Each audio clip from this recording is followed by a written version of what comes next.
매일 새벽 쏟아지는 엄청난 양의 기사들 다 챙겨보기 정말 벅차시죠? 그래서 오늘 저희 BT의 5분 세상 읽기에서 여러분을 위해 경제, 사회, 문화, 주요 뉴스들을 싹 모아봤습니다. 네, 맞아요. 그 단순한 팩트 나열을 넘어서 흩어진 뉴스들 속에서 핵심 인사이트만 빠르게 쏙쏙 뽑아드리는 게 오늘 저희 목표잖아요. 그렇죠. 쏟아지는 정보 속에서 여러분이 세상을 보는 시야를 확 넓혀드리는 게 오늘 미션입니다. 자, 한번 파헤쳐볼까요? 네, 좋습니다. 오늘 준비된 소식들이 언뜻 보면 전혀 다른 분야 이야기 같은데요. 결국은 우리 생존과 자산이라는 커다란 하나의 줄기로 이어지거든요. 맞습니다.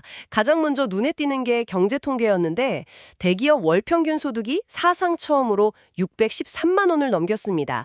반면에 중소기업은 307만 원에 머물렀거든요. 격차가 딱 두 배네요.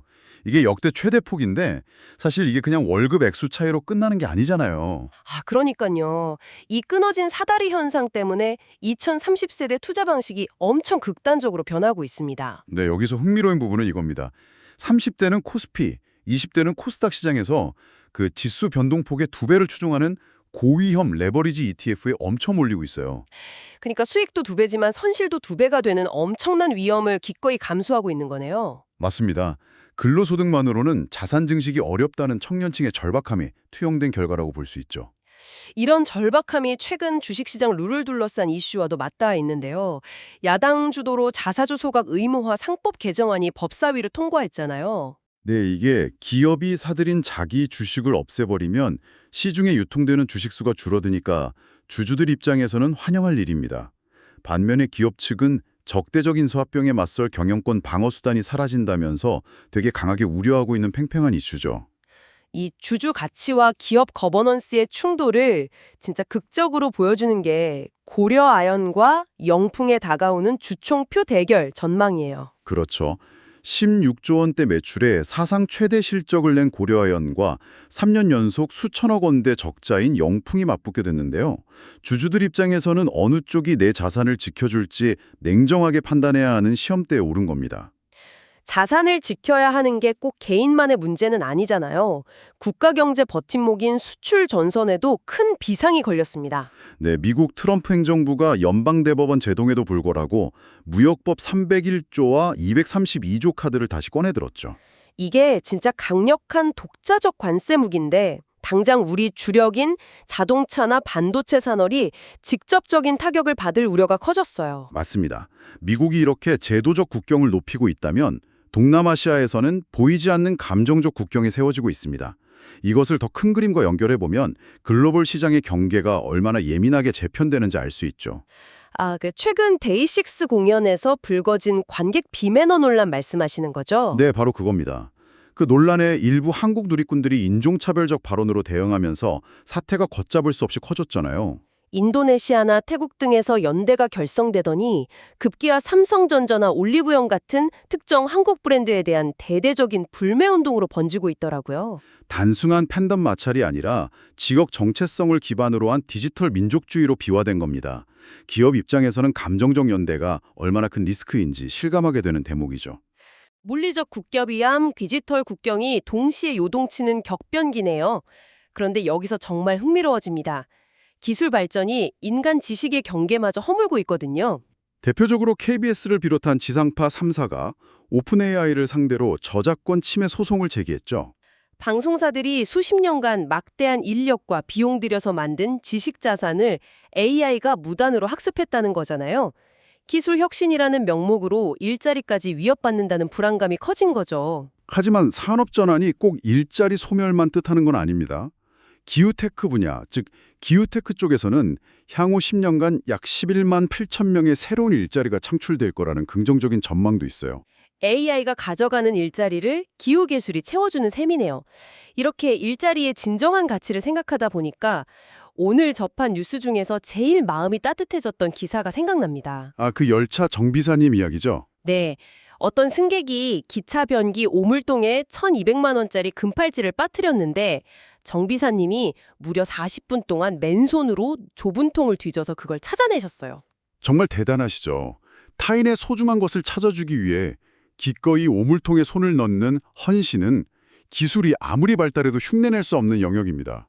인간 노동의 진정한 가치를 보여주는 경이로운 장면이죠. 오늘 저희가 나눈 이야기들을 되짚어 보면요.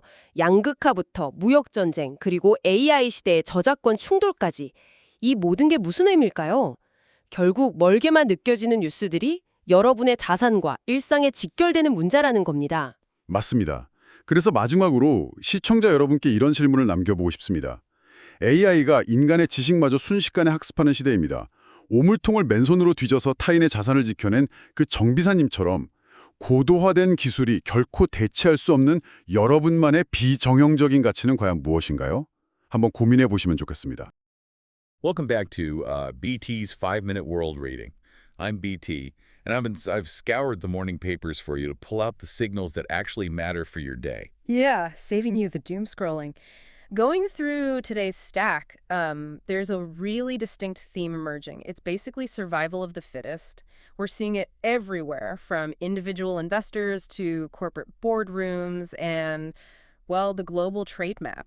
Right, let's start at that individual level, because the data coming out of the Korean stock market right now regarding the 2030 generation, so people in their 20s and 30s, is intense. It really is. They are absolutely flooding into leverage ETFs. Which is an incredibly aggressive play. Yeah. For you listening who might not watch the ticker daily, these funds track double the returns of an index, but they It also... shows you to double the losses. Yeah. It's high risk, high reward. Yeah. But what stands out to me isn't just the sheer volume of cash moving around, it's the split in the strategy. Right, because the 30-somethings are leveraging the Keiko SPI, so the big established companies.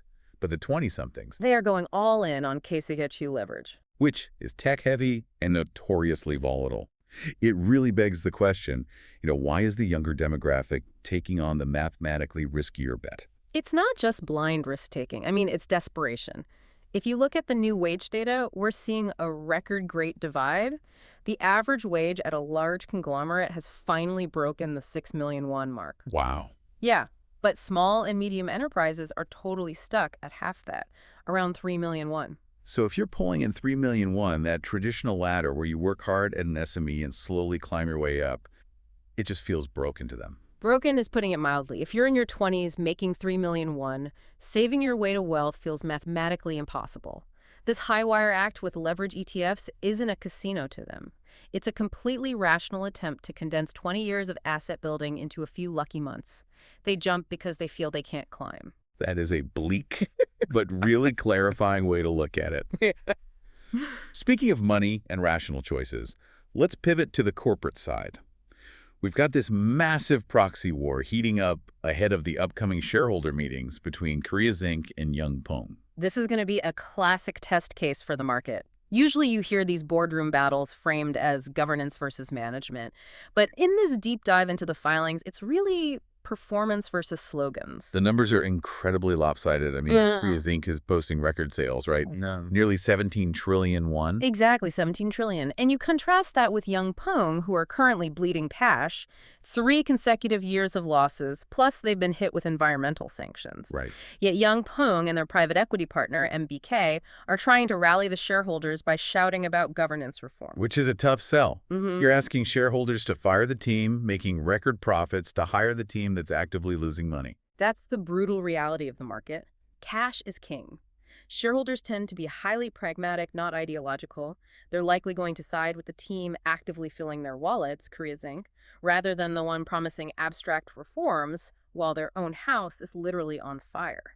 But even the highly profitable companies are facing a squeeze from the outside right now. We're seeing a sort of pincer movement on Korean industry from both the West and the South. The West being the return of the Trump risk. And just keeping this strictly to the reported policy impacts, we're seeing talk of reviving Super 301 and Section 232. Which basically means he wants to slap 15% tariffs on autos and semiconductors, regardless of existing legal agreements. Right. It's a headache we expected, but the threat from the Southeast Asia feels completely different. It's not regulatory, it's cultural. The solidarity boycott. Exactly. It started with a very specific controversy at a Day 6 concert, but it has quickly mutated into this broader digital nationalism across Thailand, Indonesia, and Malaysia. They're actively targeting brands like Samsung and Olive Young. Yeah. It's scary how fast that spread, because it's not about product quality anymore. It's about perceived respect. And Korean companies are very used to fighting trade wars with lawyers in Washington. They know how to do that. They aren't ready to fight culture wars fueled by online accusations of nationalism in ASEAN markets. It requires a completely different skill set. Very true. Let's wrap up with a quick look at the future of tech. The old guard of media is officially fighting the new guard of AI. Major broadcasters, so KBS, NBC, SBS, are suing OpenAI. They want fair payment for their news data. It's a totally fair fight regarding copyright, but honestly, enforcing it feels like trying to tax the rain at this point. The more interesting shift in the job market data isn't AI at all. It's climate tech. Well, the silver lining for today. It is. While everyone is panicking about AI taking jobs, climate tech is booming. The data predicts over 118,000 new jobs in this sector over the next 10 years. So if the labor ladder we talked about earlier is broken in the traditional sectors, this is the new one being built. A reemployment ladder, exactly. Right, pulling today's sources together. The takeaway is clear. The world is polarizing. The wage gap is widening, trade walls are going back up, and tech is drawing completely new battle lines. Which brings us to today's B2 comment. In a polarized world of broken ladders and global barriers, survival requires cold analysis of performance, like the Korea Zinc shareholders, and adaptation to new industries, like climate tech, before the crowd gets there. Spot on. But before we go, here's a final thought for you to chew on today. If both the corporate ladders and the traditional global trade routes are breaking down simultaneously, what if the next generation's wealth isn't going to be built on climbing a ladder at all, but entirely on building parallel, decentralized economies? That is a fascinating question to leave it on. That's your briefing. Thanks for joining us for BT's 5-Minute World Reading. Go out there and see the world a little differently today. Catch you next time.